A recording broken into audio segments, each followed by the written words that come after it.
Abra sua Bíblia em 1 Reis 19, pronto. Versículo 1. Acabe fez saber a Jezabel tudo quanto Elias havia feito e como totalmente matara todos os profetas à espada. Então Jezabel mandou um mensageiro a Elias a dizer-lhe: assim me façam os deuses, e outro tanto, se de certo amanhã a essas horas não puser a tua vida como a de um deles. O que vendo ele se levantou e para escapar com vida se foi, e chegando a Berseba, que é de Judá, deixou ali o seu servo.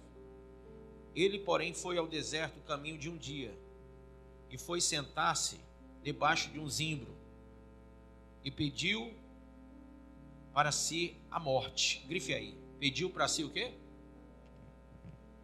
Isso. Gente, quando uma pessoa pede a morte, ela está feliz ou triste? Está triste, né?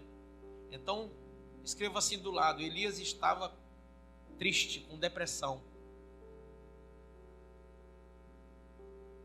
Bispo, mas ele não era um homem cheio do Espírito Santo? Era. Lembra que domingo passado, quem estava aqui domingo passado?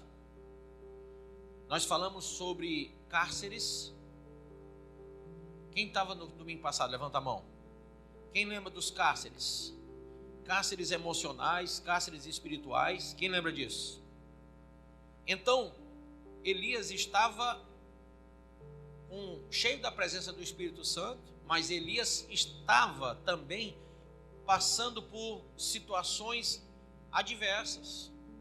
Ou seja, não é porque você tem o Espírito Santo, você tem Deus na sua vida, ou você está em Cristo, que você não vai passar por situações adversas, que ora vão te entristecer, ora vão te angustiar, ora vão te deprimir, faz parte da vida.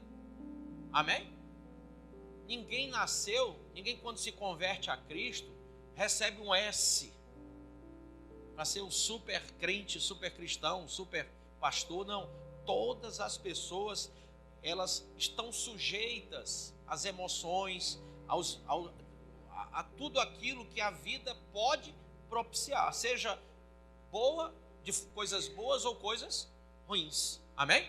Quem entendeu isso? Então nem tudo é o diabo. Quando você vê uma pessoa depressiva, aí diz: ah, está possesso. Nem sempre, irmão. Nem sempre. Claro que, como nós estudamos aqui no domingo, o diabo, ele arquiteta, porque o cara é um cara inteligente, ele gosta de fazer com que você entre naquilo que eu chamei de labirinto. Quem lembra? O labirinto é o lugar que você entra, mas não sabe sair. São situações que você entra, mas não consegue sair. Então, esses labirintos da vida, todos nós estamos sujeitos. Nenhum aqui não está sujeito a passar por isso. Todos estão sujeitos a passar. Quer um exemplo? Comprei um carro. Vem o quê? Prestação. Aí comprei uma casa. Vem o quê? Prestação. A casa tem o quê? Luz, prestação. Água, prestação.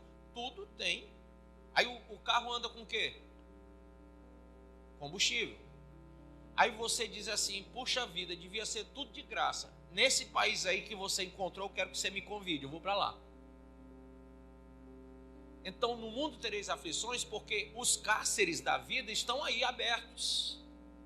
Se você não comprar o carro, você não tem a prestação. Se você não comprar a casa, você não tem a prestação. Mas também, se não comprar, você vai andar a pé e vai morar debaixo da ponte. É outro cárcere. Então, você tem que escolher o que é menos ruim. Você tem que escolher qual é o que vai te satisfazer mais. Porque a vida, diga a vida, vai sempre mostrar um cárcere. E de um cárcere para outro, você pode chegar a governador como José. Se você souber ser cristão dentro do cárcere, você pode ser livre como foram Paulo e Silas, como foi Pedro, o apóstolo. Se você souber dentro do cárcere, adorar o Senhor dentro do cárcere, você pode sair de lá escoltado por anjos. Amém? Agora, cárceres fazem parte da vida do cristão. Isso é irrefutável. Vamos ler então. Verso 4 diz que ele estava, vamos lá? Ele, porém, foi ao deserto o caminho de um dia e foi sentar-se debaixo de um zimbro, uma árvore, e pediu para si a morte e disse: já basta, ó Senhor, toma agora a minha vida, pois não sou melhor do que meus pais. E deitou-se e dormiu debaixo do zimbro. E eis que então um anjo o tocou e lhe disse: levanta-te, come. Grife isso aí.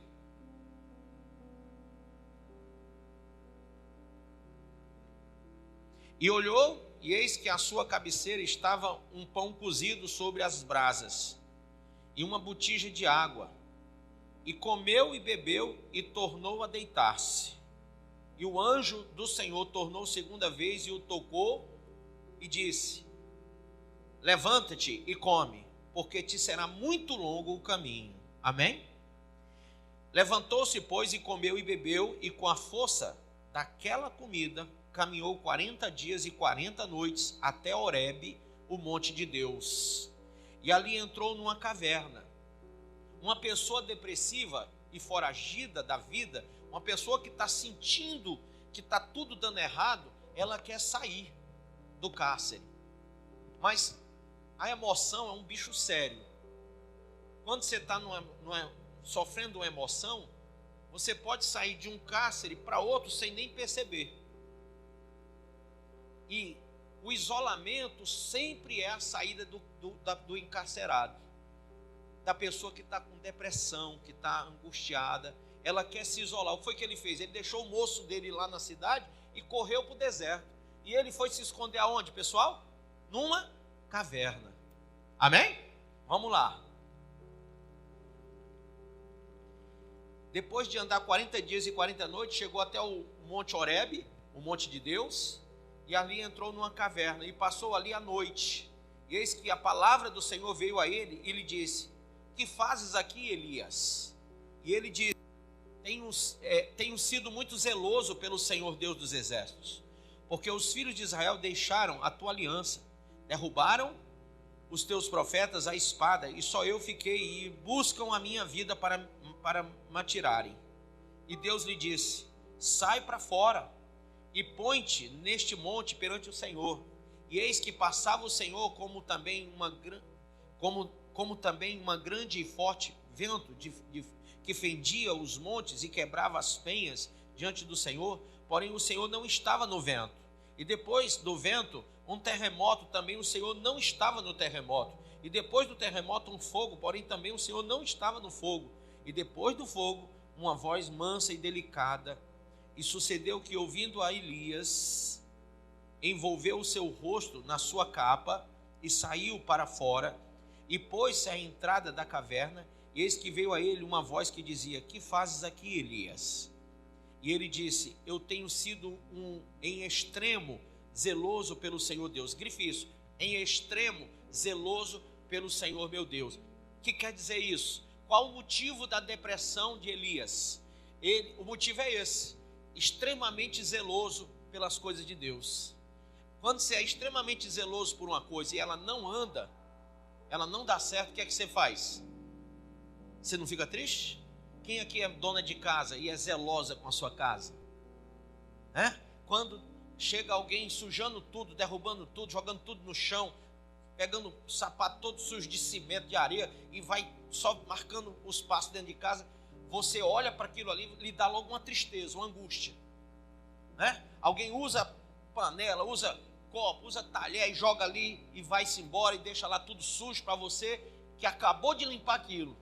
Isso um dia é suportável, 2 dias é suportável, mas todo dia isso dá depressão. Dá ou não dá, mulheres? Sejam bem fortes e digam: dá, vai. Porque se o homem que está do seu lado não ouvir, ele vai continuar fazendo. Ainda joga a cueca no chão.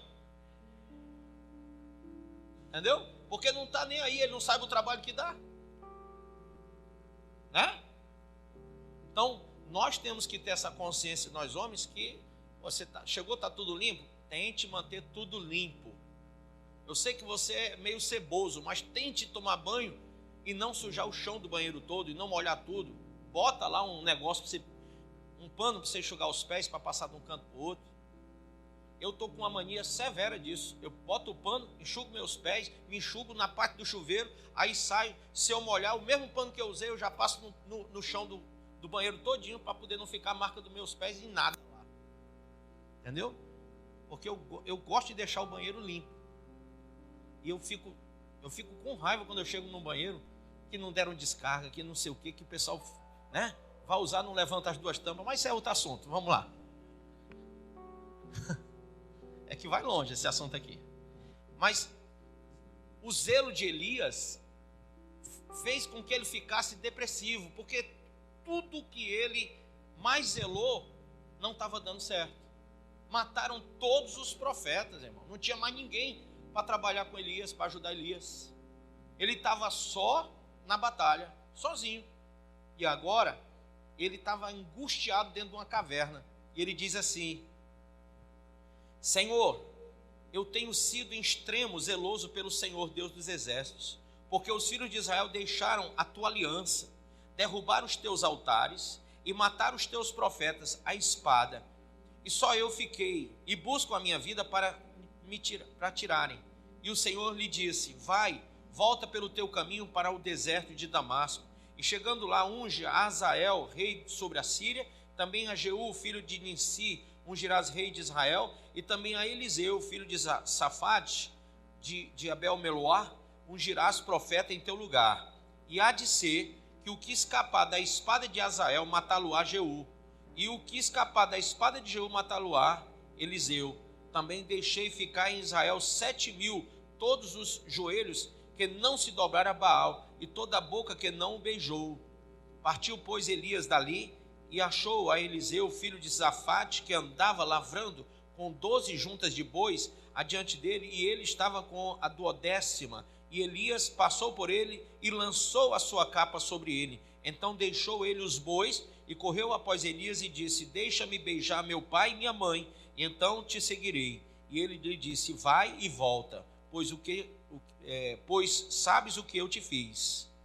Voltou, pois, de o seguir, e tomou a junta de bois e os matou, e com os aparelhos dos bois cozeu as carnes e as deu ao povo, e comeram. Então se levantou e seguiu Elias e o servia. Amém? Diga: Pai, me ensina a tua palavra em nome de Jesus. Diga amém. Gente, Elias foi humano como eu e você, mas ele tinha uma poderosa aliança com Deus. Diga: ele tinha uma poderosa aliança com Deus. Tiago, o apóstolo, escreve sobre isso no capítulo 5. Ele fala sobre Elias e fala sobre essa aliança poderosa, né? Foi uma testemunha destemida do Senhor. Ele falou na frente você vai ver no capítulo 18, você vai ver ele se apresentar diante de Acabe, você vai ver ele lutar contra uma grande quantidade, né, no capítulo 19, de profetas, né? Você vai ver ele derrotar, através da oração, ele vai derrotar os profetas que seguiam, né, a Acabe, que serviam a Acabe e a Jezabel. Então, Elias, ele tinha uma vida aos pés de Deus, eu posso dizer invejável, mas tudo dele, ele foi sustentado por Deus. Foi um homem perseguido, porém sustentado por Deus e aprovado pelo Senhor. Amém? Aprovado porque em uma oração Deus ouviu Elias, em uma oração Deus respondeu Elias, enquanto muitos profetas servindo a Baal não tiveram resposta. Deus honrou, Deus abençoou, Deus deu a ele autoridade, Deus deu a ele juízo, capacidade, mas chega um momento da vida de Elias que ele precisava de uma cura, que ele precisava de um tratamento. E aí, irmão, nessa hora, ele estava isolado. Estava isolado, e a Bíblia diz que Elias, ali, naquela situação de isolamento, naquela situação de desânimo, ele pede a morte. Senhor, eu quero morrer. Eu prefiro morrer do que estar vendo isso aqui. Amém? E aí ele vai para uma caverna, ele vai para o deserto, ele se isola de todos, ele entra numa caverna e ali, como um homem deprimido, ele busca respostas para a vida dele, que talvez cada um aqui tenha buscado resposta para a sua vida. Eu não sei quantas vezes você tem se afligido, mas eu sei que muitas são as indagações, e Elias estava no meio de muitas. A Bíblia diz que ele estava sofrendo ali dentro da caverna, angustiado dentro da caverna.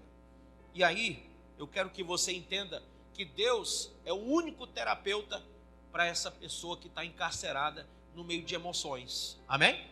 Vamos ver aí, no versículo 5 diz, aí no texto, versículo 5, por favor, volte aí. E deitou-se e dormiu debaixo do zimbro. E eis que então o anjo o tocou e lhe disse o quê? Levanta-te e o quê? Come. Elias queria morrer. Aí o anjo chega e diz, não, levanta e te alimenta, come. E aí ele vai e come, mas aquele alimento ainda não dava para sustentar ele. Emocionalmente falando, o cara estava muito ruim. Então, o anjo toca pela segunda vez e diz, levanta e come. E ele come novamente. E o anjo diz, come bastante, porque você vai ter um longo percurso. E esse percurso foi de 40 dias e 40 noites até chegar no Horebe, no Monte do Senhor. E lá chegando, ele sobe o Monte Horebe e entra numa caverna. E ele refugia-se naquela caverna, porque ele sabe que Jezabel está atrás dele para matar. Ela prometeu que até o dia seguinte ele seria morto como qualquer um dos profetas de Baal foram mortos. E aí, irmão, Elias, como você, e eu quero que você preste atenção nisso, quando você está depressivo, tudo que você quer é que alguém fale com você, mas fale uma coisa que você não sabe, fale uma coisa que talvez só você saiba, mas ninguém sabe, e aquilo venha como uma resposta para você, algo que venha afagar os seus sentimentos, as suas emoções. E Elias está lá no meio daquele redemoinho todo de emoções, e ele vê um vento impetuoso passar por ali, derrubando rochas. Ele olha e diz, é o Senhor, e ele corre com aquela vontade de dizer, eu vou falar com Deus, porque esse vento é o Senhor. Quando ele chega lá, não era o Senhor. Aí ele volta para dentro da caverna, e diz, puxa, nem Deus me quer mais. Sabe aquela história do, nem Deus me quer, nem Deus me aguenta? Pronto. Aí ele vai e ouve outra coisa. Qual é a outra coisa?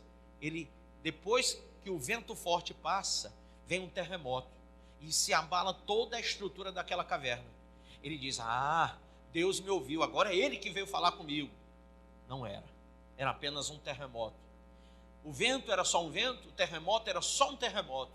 E aquilo traz um desânimo para a alma de Elias, porque duas expectativas ele gerou dentro dele, que no vento ou no terremoto Deus falasse com ele. Deus não falou nem no vento e nem no terremoto.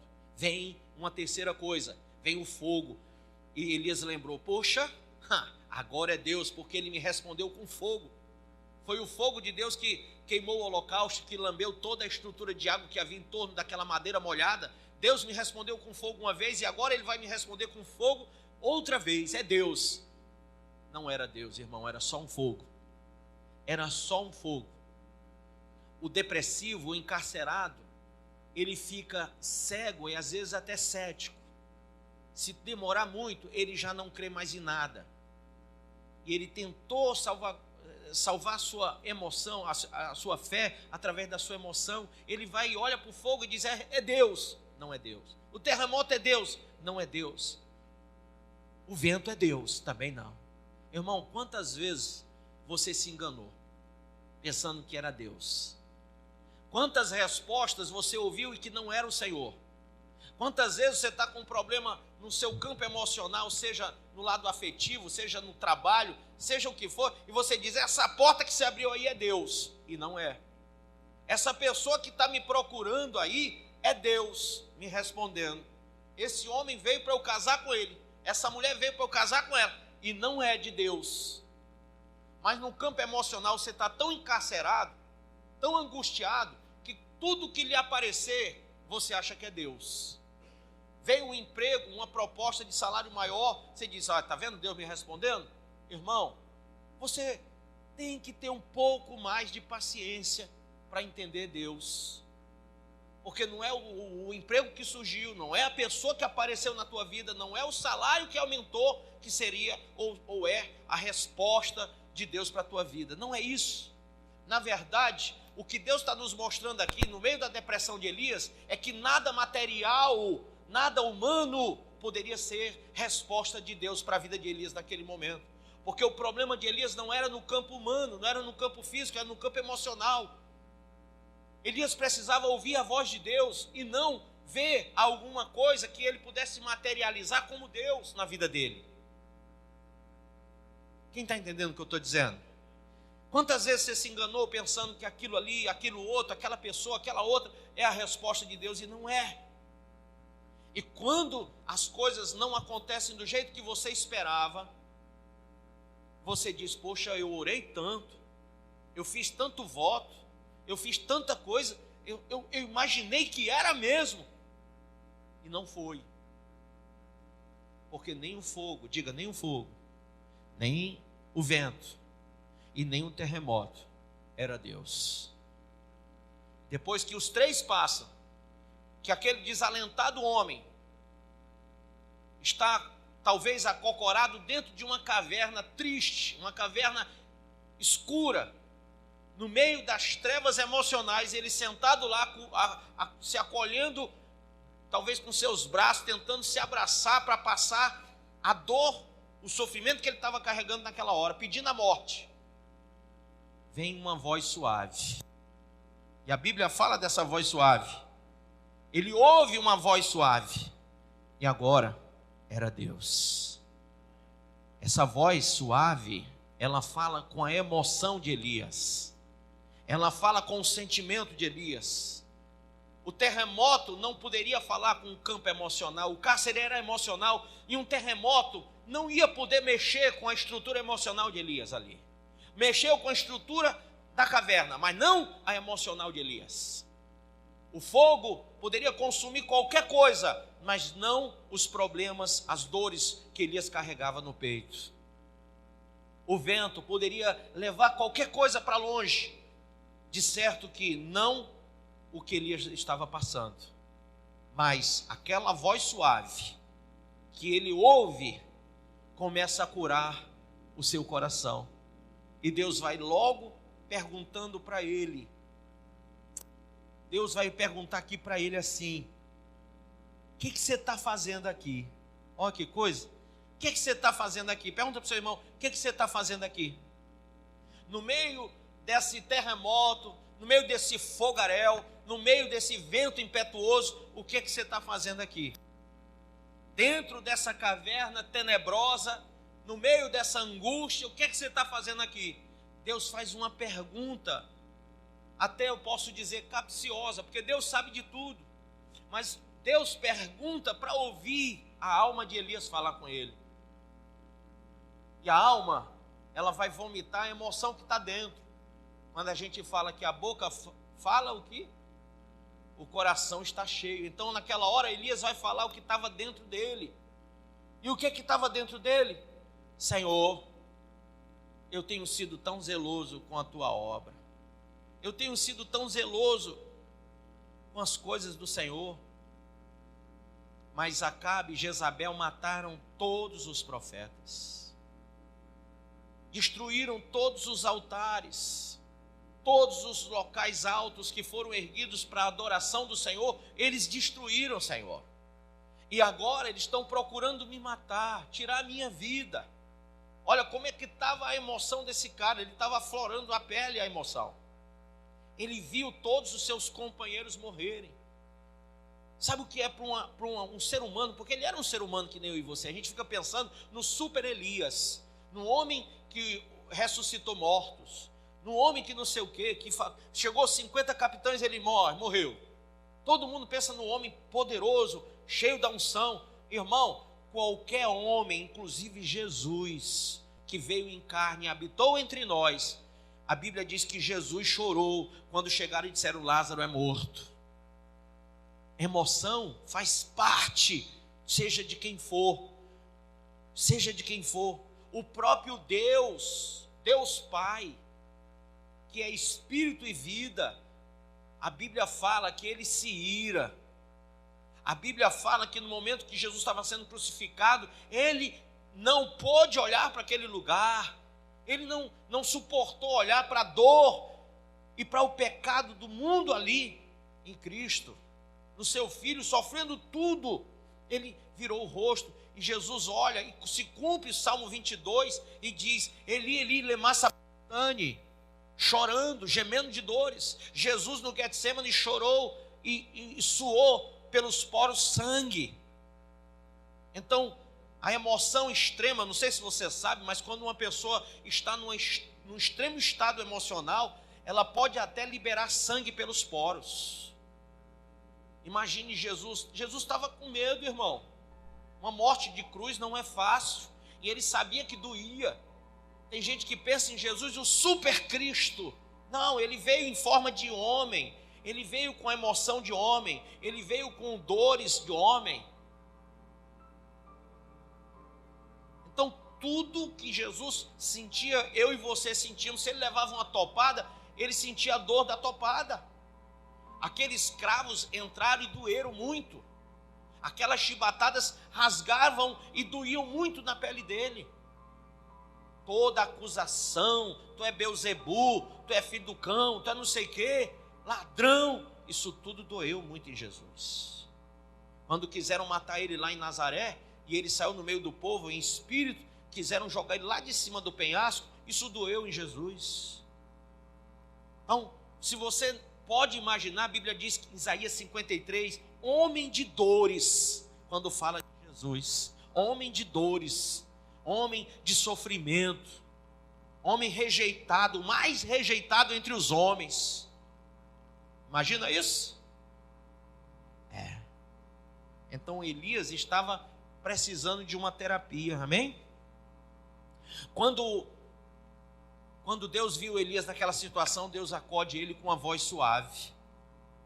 Quando o povo de Israel estava lá, preso no Egito, clamando por uma ajuda, se você for lá no Êxodo capítulo 6, a Bíblia diz que Deus, versículo de número 5 e 6, diz que Deus ouviu o clamor do seu povo. Porque o povo precisava de uma terapia, de uma ajuda, amém? Lá em Josué capítulo 7, a Bíblia fala que Josué é prostrado. Por quê? Porque ele tinha sofrido um abalo, uma derrota. O povo tinha corrido da terra de Ai. Deus tinha dito para ele: olha, tu vai vencer, onde puser a planta dos teus pés é tua possessão, eu te dou por herança, vai homem valente, valoroso. E ele foi, e naquele dia lá contra Ai, ele viu os seus soldados correrem e serem mortos. E a Bíblia diz que ele entrou em depressão e angústia. Ele entra em pranto porque viu uma derrota. Olha para o seu irmão e diz assim: você está vendo sua derrota? Abra aí em Josué 7. Josué capítulo 7. Versículo 6. Olha a emoção de Josué. Então Josué rasgou as suas vestes e se prostrou em terra sobre o seu rosto perante a arca do Senhor até a tarde, ele e os anciãos de Israel, e deitaram pó sobre as suas cabeças. E disse Josué: ah, Senhor Deus, por que com efeito fizeste passar a este povo o Jordão para nos entregares nas mãos dos amorreus, para nos fazerem perecer? Antes nós tivéssemos contentado em ficar além do Jordão. Ah, Senhor, que direi, pois? Israel virou as costas diante dos inimigos. Ouvindo isto, os cananeus e todos os moradores da terra nos cercarão e desarraigarão o nosso nome da terra. E então, que farás ao teu grande nome? Então lá vem a terapia de Deus. Então disse o Senhor a Josué: levanta-te, porque estás prostrado assim sobre o teu rosto. Israel pecou e transgrediram a minha aliança, que lhes tinha ordenado, e tomaram do anátema, ou seja, maldito, anátema quer dizer maldito, e furtaram e mentiram, e debaixo da sua bagagem o puseram. Por isso os filhos de Israel não puderam subsistir perante os seus inimigos. Viraram as costas diante dos seus inimigos, porquanto estão amaldiçoados. Não serei mais convosco, se não desarraigares o anátema do meio de vós. Amém? Olha a cura que Deus dá para Josué. Deus vai e fala com Josué: Josué, calma, calma, você está dizendo para mim que a tua derrota, que você sofreu uma derrota e que tudo se perdeu. Não, calma. Você tem que entender agora o teu cárcere, Josué. Você tem que perceber o que é que está acontecendo. Por que você está derrotado? Eu não te prometi vitória. A Bíblia não diz que a vitória é nossa, e nós já vencemos com Ele na cruz. Mas por que estamos derrotados? E aí Deus vai falar com ele para mostrar o motivo da derrota. Olha, é pecado. Teve pecado lá, pegaram coisas que não deviam, coisas amaldiçoadas, porque Deus havia amaldiçoado tudo que tivesse ali na cidade de Jericó. Pegaram, esconderam. E olha, enquanto você não tirar o que é maldito dali, você não vai ter vitória. Então o cárcere de Josué se transformou naquele momento, porque ele agora percebe que o motivo da derrota não era ele. Porque quando você está numa liderança, tudo você acha que é você o motivo. Ah, então se está dando tudo errado, sou eu, claro. Josué ouve de Deus: não é você, mas é alguém que trouxe maldição para a congregação.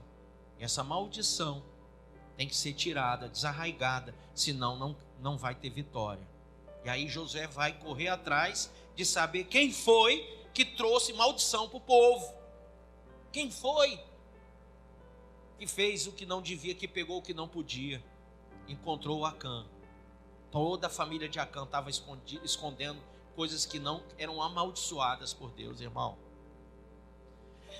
Diga para o seu irmão: no meio desse cárcere emocional, tente ouvir a voz de Deus e descobrir por que você está perdendo.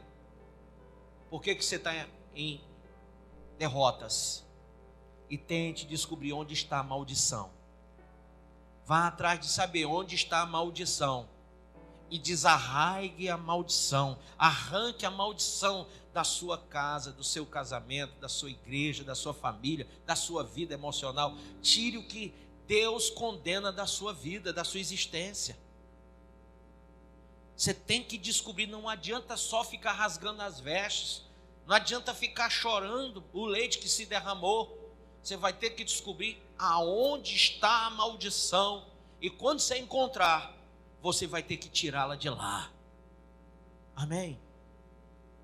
Você pensa que é mole tirar essa maldição? É não, irmão. Acã confessou que fez. E Josué teve que ter peito, voz e coragem e coração. Depois que o cara confessou, ele disse: agora, peguem ele, a mulher, os filhos, os servos, os animais, juntem todo mundo aqui no Vale de Acor e apedrejem. E depois que vocês apedrejarem, que todos estiverem mortos, queimem tudo.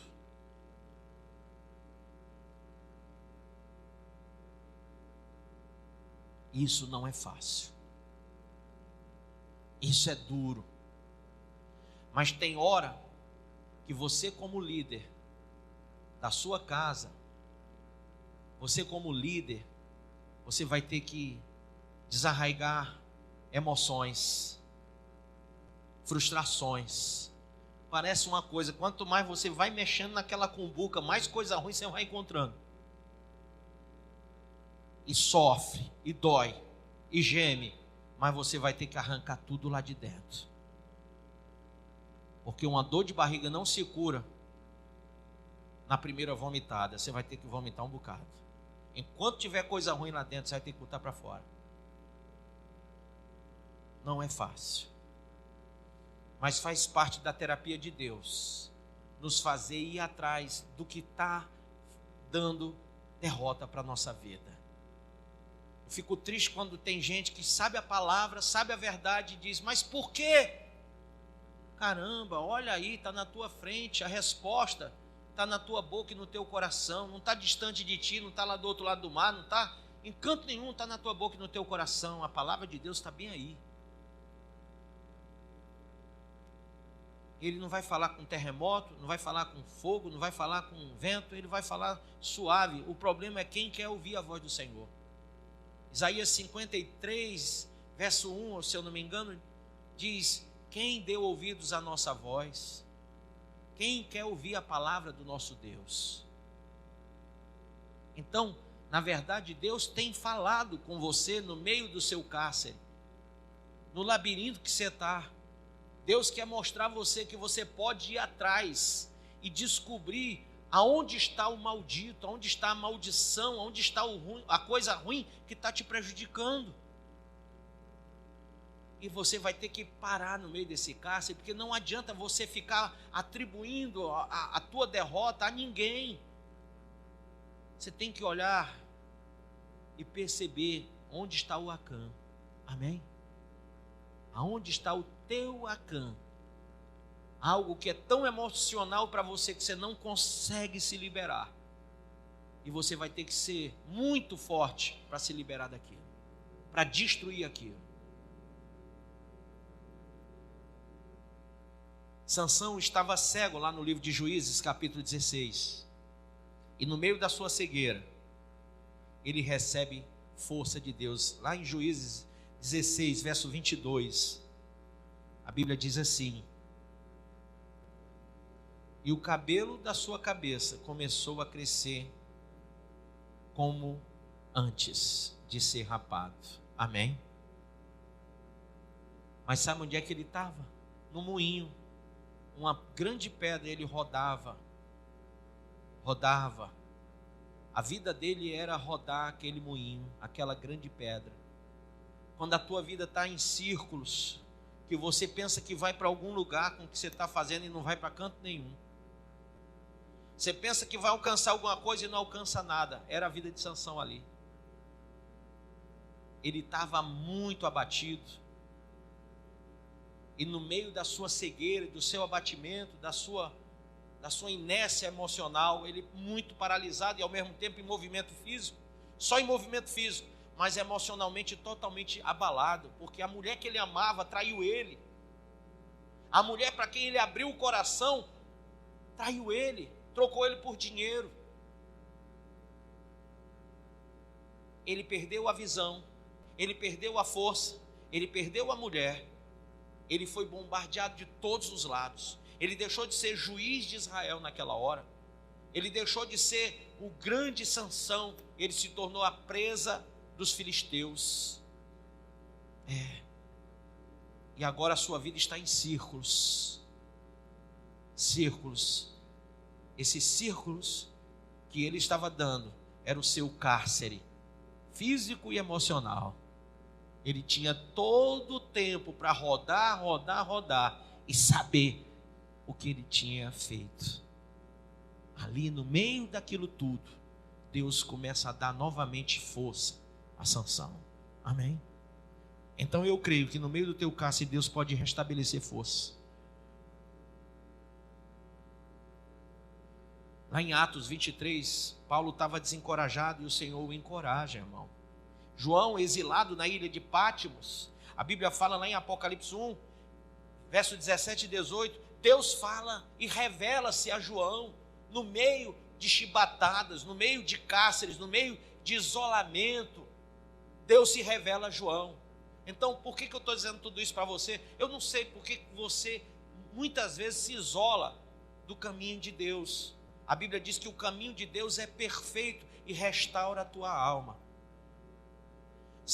Se você está num cárcere emocional, se você está num problema sério, vou te dizer uma coisa: a única coisa na tua vida que tu tem que preservar é o caminho de Deus, é estar na casa de Deus, é servir o Senhor, porque a Bíblia fala que a única coisa que restaura a tua alma é o caminho do Senhor. E Satanás é tão ardiloso que ele quer te levar para o precipício, para a morte. Porque a primeira coisa que Satanás faz é te tirar da casa de Deus, é te afastar da obra do Senhor, é te tirar do lugar onde a tua raiz cresceu, onde tudo aconteceu na tua vida, onde você tinha cura, onde você tinha força. Então Ele tira você do lugar onde você pode viver e te coloca em um lugar qualquer, ermo, onde você não tem ali raiz, onde você não saiba de onde vem o alimento, onde tudo que vier você abre a boca e recebe, e ali Ele destinou para destruir você. Então, irmão, cuidado com isso, porque Deus, Ele nunca vai te abandonar. As pessoas, sim, Deus jamais. Eu nunca vou esquecer das palavras de Davi. Davi disse isso. Quando ele contou os seus exércitos contra a vontade de Joabe, ele causou uma ira em Deus. E Deus disse através do profeta para Davi. Eu não sei se foi Micaías que foi falar com Davi, eu não lembro. Não lembro. Mas Deus disse através do profeta a Davi: escolhe se tu vai ficar na mão dos homens ou nas mãos de Deus, porque vai vir praga pelo que tu fez. E Davi orou e disse que eu caia na mão do Senhor e nunca na mão dos homens, porque os homens não têm misericórdia de mim, só o Senhor tem. Amém? Eu sei que você já pensou em se matar, eu sei, mas eu estava fazendo uma análise sobre quem se mata. Essa semana todinha eu fiquei pensando nisso. A pessoa se mata, enterram, todo mundo esquece, vira a página e só quem perdeu foi quem morreu. Porque além de perder essa vida, ainda perde a vida eterna. Então, se você está num cárcere, num precipício que está te levando a essa decisão, está na hora de você dar uma freada e ouvir a voz suave de Deus. A voz suave de Deus. Fique de pé.